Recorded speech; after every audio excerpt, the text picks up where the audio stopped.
Ça, c'est notre galaxie.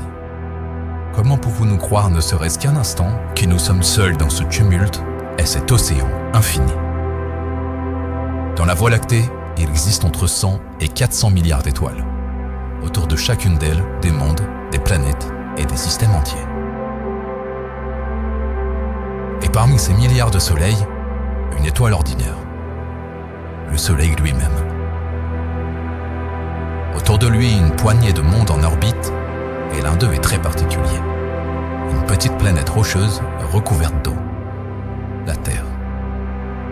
Ici, la vie est apparue, elle a évolué, elle a prospéré, jusqu'à former quelque chose d'unique. Nous. Aujourd'hui, nous sommes près de 8 milliards d'êtres humains à vivre sur ce monde. Des villes, des routes, des voies, du mouvement, partout à la surface. Et pourtant, lorsqu'on s'éloigne suffisamment, tout cela finit par disparaître. La Terre redevient ce qu'elle est vraiment, un simple point bleu, perdu dans l'immensité du vide.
Mais la Terre n'est qu'un monde parmi tant d'autres.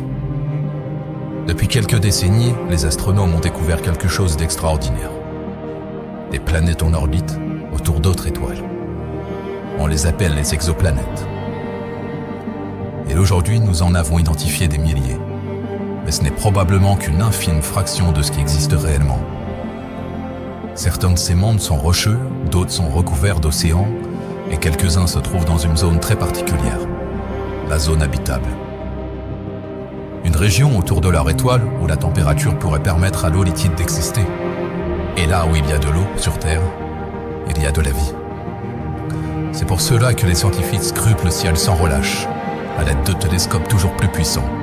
Ils analysent la lumière des étoiles, ils cherchent des traces chimiques dans les atmosphères lointaines, des signes, même infimes, d'une seule activité biologique. Mais malgré toutes ces avancées, le silence reste total. Aucun signal confirmé, aucune preuve directe, aucune réponse. Et alors, une question devient inévitable. Si la vie peut apparaître ailleurs, si les conditions sont si nombreuses, si l'univers est aussi vaste, sommes-nous vraiment seuls dans cet univers? Cette question n'est pas nouvelle, et elle porte même un nom, le paradoxe de Fermi. Il a été formulé par le physicien Enrico Fermi au milieu du XXe siècle. Son idée est simple, mais dérangeante. Dans notre galaxie, avec ses centaines de milliards d'étoiles et ses milliards de planètes potentiellement habitables, la vie devrait être commune.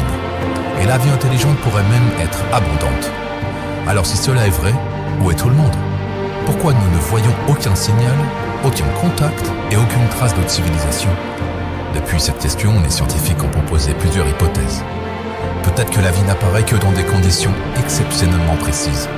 L'émergence de la vie pourrait être un événement rarissime. Une autre possibilité est plus inquiétante.